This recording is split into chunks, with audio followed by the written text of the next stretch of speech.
Sarah, no last name.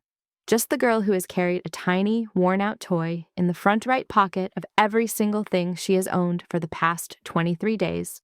Every hoodie, every pair of jeans, every backpack, the pocket of her graduation gown, even the tiny, hidden pocket inside her prom dress clutch, stands in Mark's living room at 6:42 p.m. on the first full day of being 18.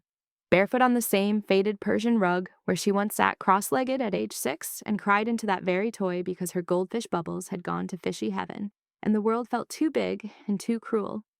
The house is wrapped in the kind of golden hour light that makes dust motes look like slow-moving stars. Rain taps politely at every window, soft and steady, like it signed a contract to be gentle tonight. The fireplace crackles low and comforting. He lit it an hour ago because he remembered she always said fireplaces make storms feel less scary. The air smells like cedar logs, fresh coffee from the pot he keeps going all day, the cinnamon candle he only ever lights when the sky turns moody and nostalgic, and something else, something that has simply always been him. Everything in this room has a memory attached to it. The chipped blue mug on the shelf that she painted for him when she was 15, "World's Okayest Neighbor," in crooked purple letters. The worn leather couch where she fell asleep at 16 during the worst thunderstorm of her life and woke up with his jacket tucked around her and him pretending he hadn't sat in the armchair all night watching over her. The exact spot on the rug where she once spilled an entire bowl of popcorn at 14 and he just laughed and picked it up kernel by kernel with her while she tried not to cry from embarrassment. This room has held every version of her for the last 12 years, and tonight it is holding the very first version that is finally allowed to speak the truth out loud.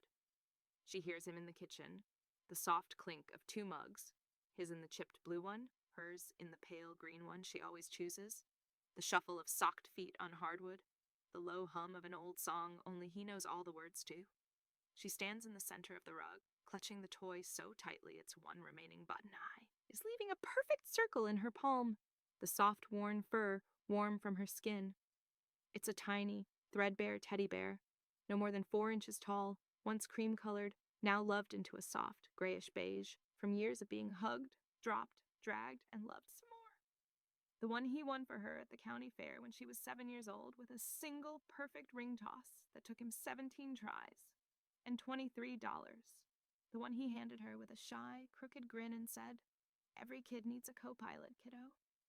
The one she carried everywhere, sleepovers, road trips, the first day of middle school, the hospital when she got her tonsils out, until she was 12 and decided she was too old for stuffed animals, so she quietly tucked it into the top drawer of his guest room dresser the last time she slept over, and walked away like she was leaving a piece of her heart behind on purpose. He never mentioned it was missing. She thought he'd forgotten. She found it 23 days ago. She had been helping him clear out that same guest room for a visiting cousin. She opened the drawer looking for extra pillows, and there it was, sitting exactly where 12-year-old her had left it, waiting like it had never given up on being found. Her heart cracked wide open. She slipped it into her pocket and carried it like a secret heartbeat for the entire countdown to midnight on her 18th birthday.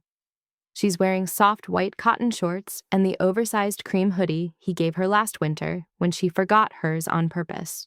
The one she has slept in, cried in, studied in, lived in for months, the one that still smells like him no matter how many times she washes it. Her legs are bare, goosebumps racing up her thighs even though the fireplace is warm, because this is the moment. This is the first gift she's allowed to give him that isn't an excuse, or a borrowed thing, or a childhood memory she pretended to outgrow. Mark walks in carrying the 2 mugs of coffee and stops dead in the doorway. He freezes, completely, utterly, beautifully, heartbreakingly still. The mugs pause mid-air like time itself has hiccuped. His breath catches so sharply she hears it across the room. His eyes, those green-gray eyes she has memorized from every possible angle for 12 entire years, lock on the tiny toy resting in her open palm, and every drop of blood drains from his face and then floods back in a wave so fierce his throat works on a swallow that looks painful. Sarah. His voice is barely a whisper, scraped raw, trembling like he's looking at a ghost and a miracle in every single year of her life all at once. Where did you find Mr. B? She smiles, small, watery, perfect, and turns the bear so he can see the patched left ear he sewed himself with dental floss when she was 8 after the dog got hold of it, the faint ink stain on the paw from when she tried to give it a tattoo, with a Sharpie at 10, the one-button eye that survived every adventure, every tear, every night she needed something soft to hold when the world got too loud. I just turned 18, she whispers, stepping forward once, twice, 3 times, 4 times, until the golden light wraps around both of them, and the rain hushes like it's listening too. And I thought, maybe you'd want your co-pilot back, the one I never really stopped needing, the one I left here because even at 12, I knew this was the safest place in the world for the things I loved most, the one I kept safe for you all these years, until I was finally old enough to bring him home. The silence is enormous and perfect and alive. He sets the mugs down. Without looking, one tilts, coffee sloshes, neither of them cares. His hands shake as he reaches out. Slow, reverent, like he's afraid the bear will dissolve if he moves too fast, like he's afraid she will. She places the tiny bear in his palm. His fingers close around it instantly, gently, like muscle memory, like coming home after a decade lost at sea, like holding the very first piece of her heart he ever won. Then she doesn't pull her hand away. She lets her fingers rest over his. Warm skin on warm skin, the soft, worn fur warm between them. I never forgot him, she says softly, tears already falling freely now. I just got scared that if I kept carrying him, people would think I was still a kid. So I left him here, with you, because even at 12, I knew you'd keep him safe the way you kept me safe. And now I'm 18, and I can finally say thank you for keeping every part of me that ever needed a home. His eyes, those eyes that have watched her grow from scraped knees and missing teeth to borrowed hoodies and late-night talks on the porch to this exact moment, are shining, unashamed, wet and wondering, and so full of love it steals her breath. He closes his fist around the bear and her hand both, pulling her gently forward until her forehead rests against his, until she can feel the tremor running through him, until she can hear the way his breath shakes like he's been holding it for 12 entire years. I looked for him, he whispers, voice rough with tears and wonder, and every single day he spent pretending he didn't notice how she looked at him.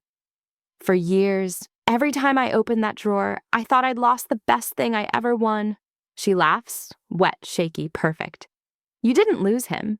He was just waiting for me to be old enough to bring him back to you. And to stay.